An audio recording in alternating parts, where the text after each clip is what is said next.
Assalamualaikum warahmatullahi wabarakatuh. Salam sejahtera untuk kita semuanya.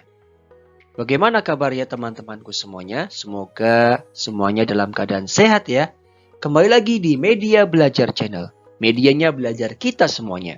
Di sini kita akan membahas bersama tentang soal HOTS kompetensi manajerial P3K Guru 2024 dengan full pembahasan.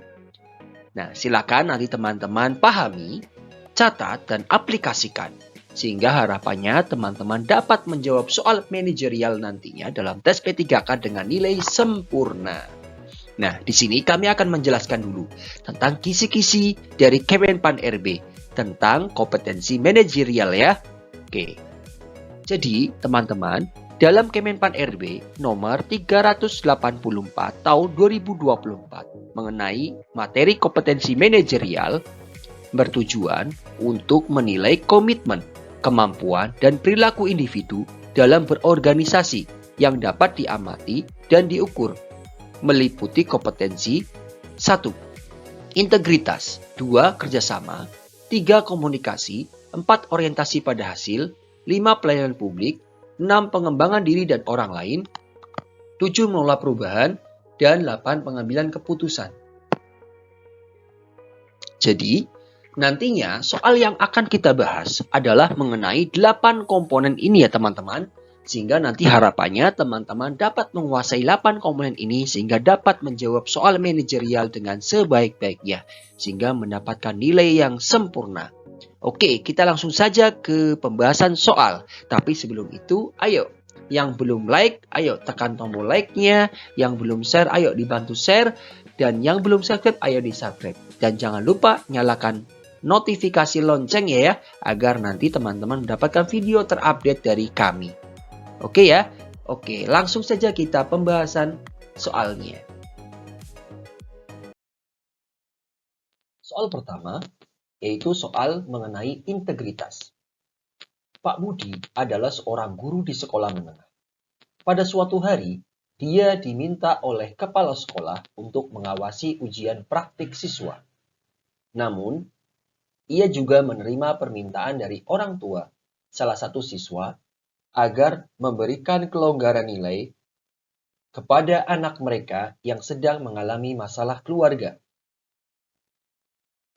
Sebagai guru yang berintegritas, apa yang sebaiknya dilakukan oleh Pak Budi? A. Mengabaikan permintaan kepala sekolah dan memberikan kelonggaran nilai kepada siswa tersebut demi membantu siswa yang sedang mengalami masalah pribadi. B. Membicarakan permintaan orang tua siswa kepada kepala sekolah dan meminta izin untuk memberikan kelonggaran nilai. C. Menolak permintaan orang tua siswa dan tetap mengikuti prosedur penilaian yang telah ditetapkan sekolah. D. Meminta saran dari teman sejawat untuk mencari solusi terbaik dalam membantu siswa dan memenuhi permintaan orang tua. Baik, silakan teman-teman semua untuk mencari jawabannya terlebih dahulu ya.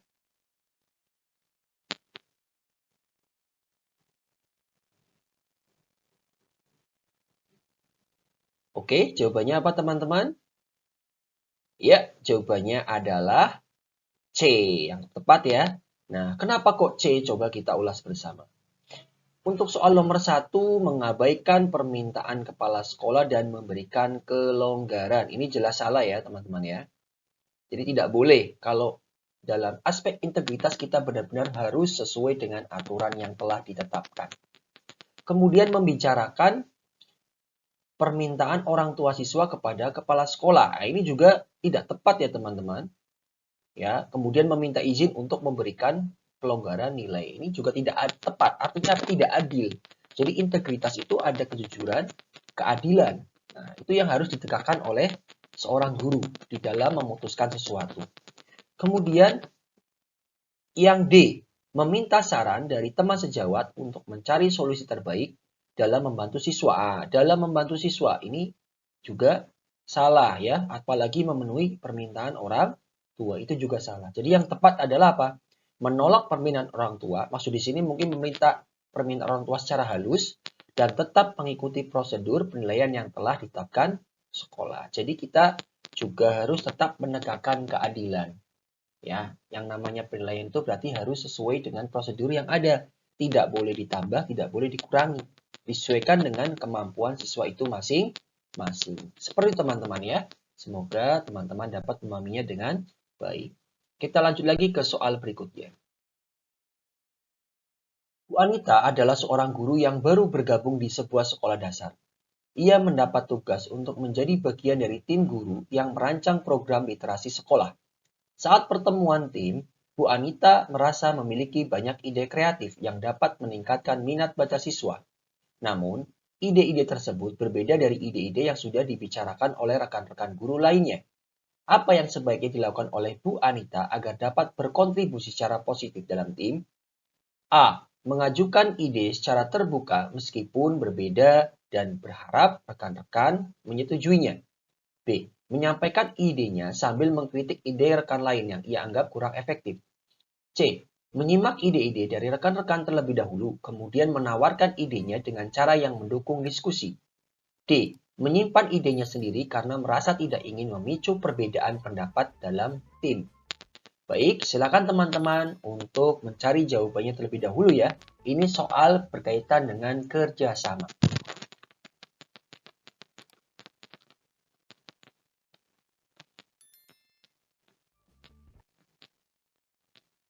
Baik, jawabannya adalah C ya teman-teman. Kenapa kok C? Coba kita ulas bersama-sama.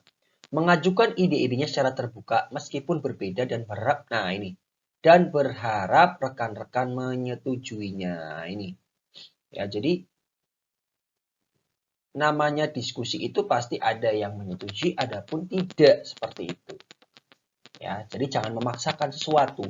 Kemudian yang B, menyampaikan idenya sambil mengkritik. Nah, ini juga jelas ini. Salah ya teman-teman. Mengkritik. Nah, ini juga nggak tepat. Justru itu merusak kolaborasi antar tim itu sendiri ya. Di dalam tim itu sendiri. Kemudian yang D, menyimpan idenya. Ini juga salah. Karena kita punya ide yang kita sampaikan. Nah, maka dari itu yang paling tepat adalah ya C. Kita menyimak ide dari rekan terlebih dahulu, kita simak nih dengan baik, kemudian kita tawarkan idenya dengan cara yang mendukung diskusi. Artinya apa? Tidak memaksakan ide kita untuk diterima oleh rekan sejawat tersebut. Artinya kita menawarkan, bila ide kita yang terbaik, pasti akan dipilih. Bila ide kita mungkin ada sesuatu yang kurang, pasti nanti akan diperbaiki atau ditambahkan. Ya, seperti itu. Jadi, di dalam tim, kita juga harus menerima masukan dari teman, dan kita juga tidak boleh menolak masukan dari teman itu sendiri. Dan kita pun kalau punya ide, silakan disampaikan di forum tersebut. Gitu ya teman-teman ya. Oke, kita lanjut lagi ke soal berikutnya. Soal berikutnya berkaitan dengan kompetensi komunikasi. Pak Arif adalah seorang guru di sekolah menengah yang ditugaskan untuk bekerja sama dengan Budia, guru senior dalam menyusun rencana program ekstrakurikuler baru. Pak Arif memiliki ide-ide segar yang ingin diterapkan. Namun, saat ia mencoba menyampaikan ide tersebut, Budia tampak kurang antusias dan lebih memilih pendekatan yang sudah biasa dilakukan. Apa yang sebaiknya dilakukan oleh Pak Arif agar komunikasi dengan Budia tetap efektif dan produktif? A. Menyampaikan idenya secara langsung tanpa menanggapi pendapat Budia karena yakin idenya lebih baik. B. Menghargai pendapat Budia dan mencoba menggabungkan ide-ide mereka untuk mencari solusi yang saling menguntungkan. C. Mengabaikan pendapat Budia dan bekerja sendiri untuk menunjukkan bahwa idenya bisa berhasil. D. Membiarkan Budia yang mengambil keputusan karena lebih senior dan lebih berpengalaman dalam program ekstrakurikuler. Baik, silakan teman-teman untuk mencari jawabannya terlebih dahulu ya.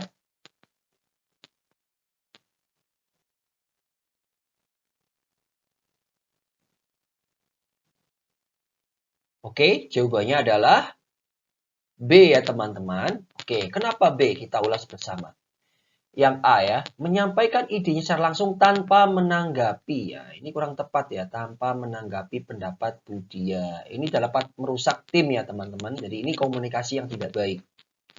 Kemudian yang C, mengabaikan pendapat Budia Nah, ini juga jelas salah ya teman-teman, mengabaikan. Mengabaikan ini juga salah, sudah jelas. Kemudian yang D, membiarkan budaya ini juga salah, sudah jelas teman-teman.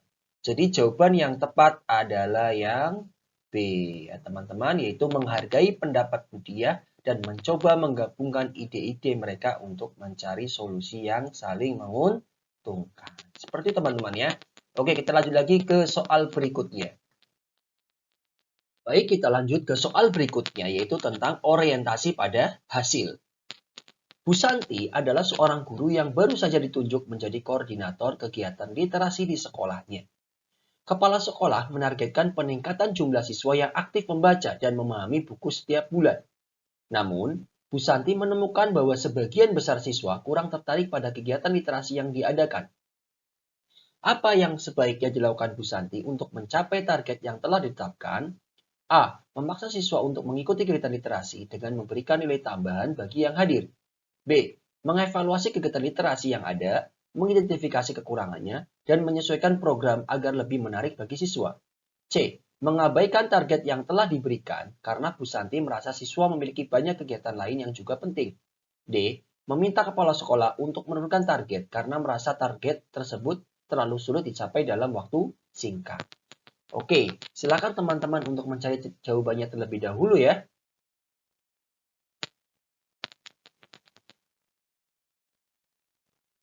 Oke, jawabannya apa teman-teman?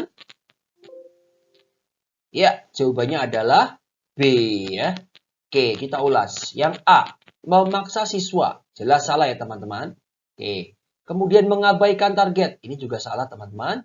Meminta kepala sekolah untuk menurunkan target. Ini juga salah. Ini malah justru terlihat bahwa kita itu tidak memiliki orientasi pada hasil yang ditetapkan oleh sekolah. Maka yang terbaik adalah apa? Mengevaluasi kegiatan literasi yang ada, kita evaluasi nih. Kemudian mengidentifikasi kekurangannya, apa saja kekurangannya. Dan menyesuaikan program agar lebih menarik bagi siswa. Setelah terlihat kekurangannya, berarti kita tahu, oh caranya demikian agar bisa meningkatkan literasi minat baca siswa. Seperti itu. Itu ya teman-teman ya, jadi jawabannya adalah B. Oke, kita lanjut lagi ke soal berikutnya. Pak Angga adalah seorang guru yang juga bertugas sebagai staf layanan administrasi untuk pendaftaran peserta didik baru di sekolah. Saat jam pelayanan hampir berakhir, datang seorang wali murid yang ingin mendaftarkan anaknya. Namun, belum memahami persyaratan yang diperlukan. Wali murid tersebut tampak bingung dan khawatir karena pendaftaran akan segera ditutup. Apa yang sebaiknya dilakukan Pak Angga untuk memberikan pelayanan publik yang baik? A. Menyampaikan bahwa pendaftaran hampir ditutup dan meminta wali murid tersebut datang lagi besok dengan persyaratan yang lebih lengkap. B. Memberikan informasi singkat tentang persyaratan dan menyarankan wali murid untuk segera memenuhinya sebelum waktu pendaftaran berakhir. C. Meminta wali murid tersebut untuk membaca papan pengumuman terkait persyaratan dan segera kembali jika sudah melengkapi dokumen yang diperlukan. D. Menjelaskan persyaratan dengan jelas, membantu memahami langkah-langkah yang diperlukan, dan memberi waktu tambahan untuk melengkapi pendaftaran. Oke, silakan teman-teman untuk mencari jawabannya terlebih dahulu ya.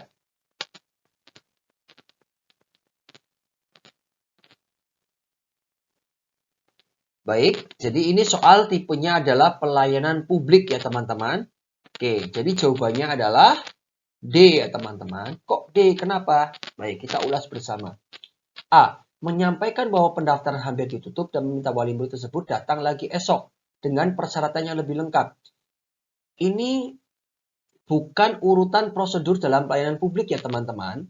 Jadi seharusnya itu kita menjelaskan dulu apa saja langkah-langkah persyaratannya secara jelas kepada wali murid tersebut. Karena apa? Kenapa kok persyaratannya tidak lengkap? Karena mungkin beliau tidak mengetahui apa saja persyaratannya seperti itu. Sehingga harus dijelaskan dulu. Tidak langsung menyampaikan pendaftaran ditutup dan meminta beliau itu pulang. Besok kembali lagi. Nah, itu kurang tepat ya. Kemudian yang B. Memberikan informasi singkat tentang persyaratan dan menyarankan wali murid untuk segera memenuhinya sebelum waktu pendaftaran berakhir ya. Nah, informasi singkat. Kalau singkat itu belum tentu jelas ya teman-teman. Jadi harus detail menjelaskannya seperti itu. Karena yang namanya wali murid, ada yang wali muridnya mungkin lebih mudah paham, ada yang mungkin kadang perlu pemahaman yang lebih seperti itu. Nah, kemudian apalagi? Meminta wali murid tersebut untuk membaca papan pengumuman terkait persyaratan dan segera kembali. Nah, ini juga kurang tepat ya teman-teman. Jadi kalau langsung kita tunjuk ke papan pengumuman, itu dirasa kita kurang memahami. Kurang memahami apa saja persyaratan tersebut ya. Harusnya apa? Seorang yang sudah bertugas menjadi pelayan administrasi ya, dia harus paham apa saja persyaratan-persyaratannya seperti itu. Sehingga dia mampu menjelaskan secara jelas kepada wali murid tersebut sehingga mereka itu memahami. Ya, sehingga nantinya apa? Mereka itu bisa melengkapi berkasnya dengan baik seperti itu.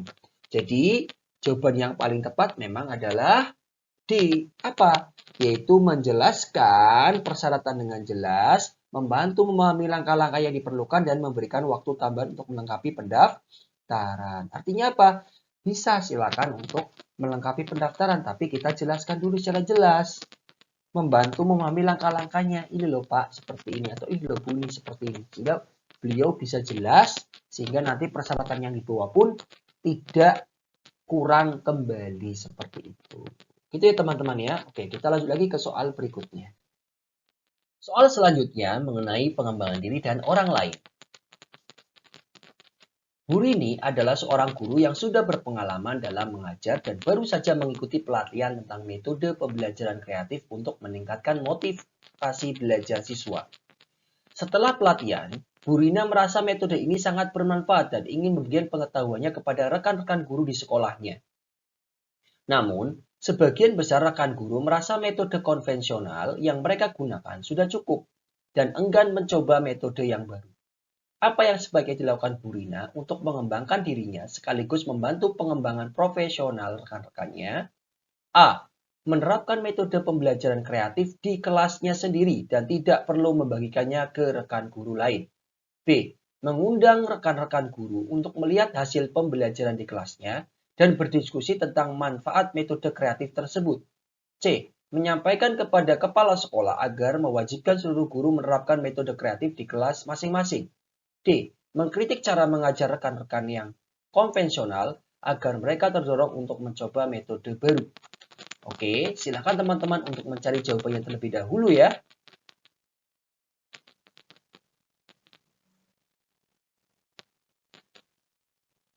Baik, jawabannya adalah B ya teman-teman. Oke, coba kita ulas bersama. Menerapkan metode pembelajaran yang kreatif di kelasnya sendiri. Oke, tetapi apa? Coba, oke ya, ini bagus nih. Nah, kita beri checklist dulu. Bagus. Dan tidak perlu membagikan ke rekan lain. Nah, ini bukan pengembangan diri bagi orang lain ya, hanya untuk diri sendiri. Ini salah ya teman-teman.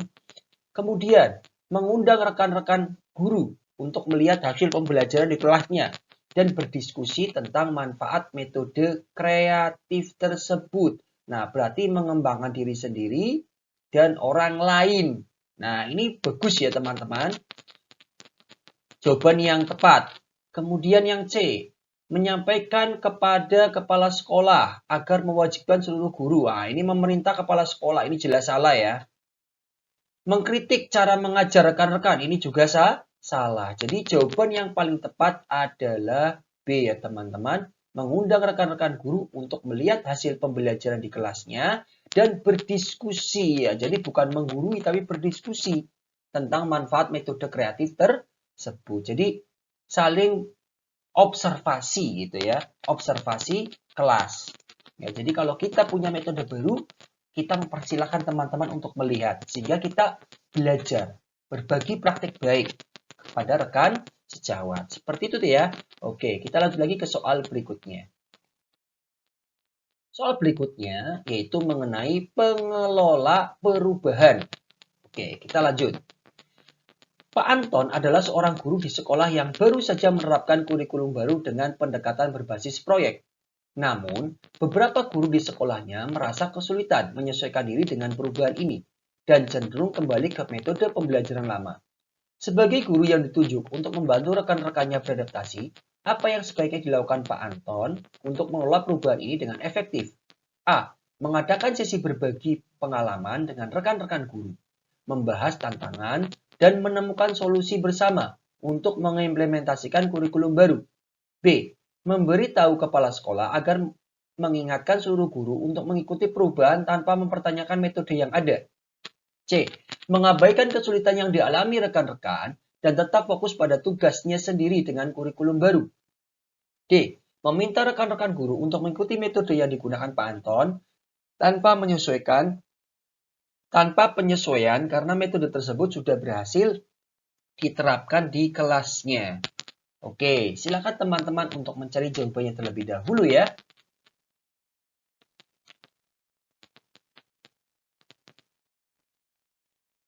Baik, jawabannya apa teman-teman? Ya, jawabannya adalah A. Kenapa kok jawabannya A? Coba kita ulas ya. Coba kenapa yang B tidak? Kita ulas dulu. Yang B, memberitahu kepala sekolah agar mengingatkan. Nah, ini berarti memerintah kepala sekolah ya. Artinya kita tidak memberikan usul, tapi kita justru memberitahu kepala sekolah agar mengingatkan. Berarti kan memerintah kepala sekolah. Ini tidak tepat ya teman-teman. Kemudian mengabaikan kesulitan. Ini juga tidak tepat jelas. Meminta rekan-rekan guru untuk mengikuti metode yang digunakan Pak Anto tanpa penyesuaian. Ini juga salah. Jadi yang benar adalah yang A. Yaitu apa? Mengadakan sesi berbagi pengalaman atau praktik baik, membahas tantangan dan menemukan solusi bersama untuk mengimplementasikan kurikulum baru. Seperti itu teman-teman ya. Oke, kita lanjut lagi ke soal berikutnya. Selanjutnya, Bu Nina adalah seorang guru yang menjadi ketua panitia acara peringatan Hari Kemerdekaan di sekolah. Pada saat rapat terakhir, ia mendapati bahwa dana kegiatan yang tersedia lebih sedikit dari yang direncanakan. Beberapa guru mengusulkan untuk mengurangi jumlah lomba agar dana mencukupi. Sementara yang lain menyarankan untuk meminta tambahan dana dari kepala sekolah. Bu Rina ingin membuat keputusan yang tepat agar acara tetap berjalan lancar tanpa membebani pihak sekolah. Apa yang sebaiknya dilakukan Bu Rina? A. Segera memutuskan untuk mengurangi jumlah lomba tanpa berkonsultasi terlebih dahulu dengan tim. B. Mengikuti saran meminta tambahan dana dari kepala sekolah agar acara tetap berjalan sesuai rencana awal. C. Menunda keputusan hingga menjelang hari acara dengan harapan ada sisa anggaran dari kegiatan lain yang bisa digunakan. D. Mengajak tim untuk bersama-sama mengevaluasi kembali anggaran dan mencari alternatif yang dapat menghemat biaya tanpa mengurangi kualitas acara. Oke, silakan teman-teman untuk mencari jawabannya terlebih dahulu ya.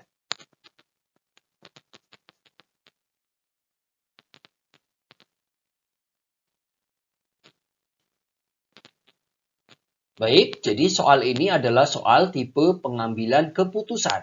Oke, jadi jawabannya adalah D ya teman-teman, yaitu apa? Mengajak tim untuk bersama-sama mengevaluasi kembali anggaran dan mencari alternatif yang dapat menghemat biaya tanpa mengurangi kualitas acara.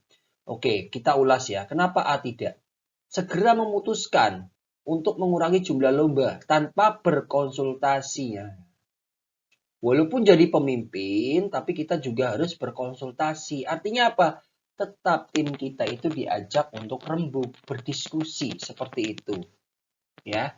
Kemudian mengikuti saran meminta tambahan dana dari kepala sekolah agar acara tetap berjalan sesuai dengan rencana. Nah, ini juga kurang tepat. Kenapa kurang tepat? Karena kita harus juga memiliki kreativitas dan inovasi.